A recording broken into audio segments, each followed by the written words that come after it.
Good morning guys, in front of me is iPhone 16 Pro Max and let me show you how to add photo to contact.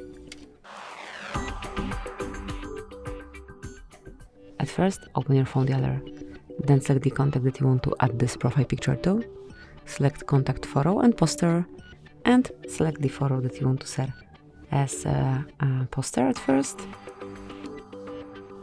And here you can customize it however you like.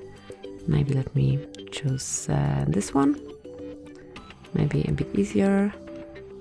And now, as you can see, you can also customize the filter here, the color of your font, size, and font itself, however you prefer. So, and now the poster is ready. Tap on done.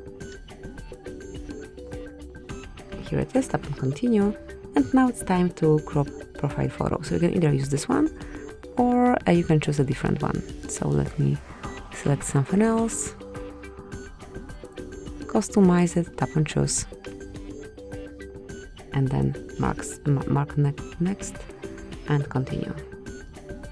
That's it. As you can see, it's already done. All you have to do now is to mark done to save it, and you've got both photos and poster ready.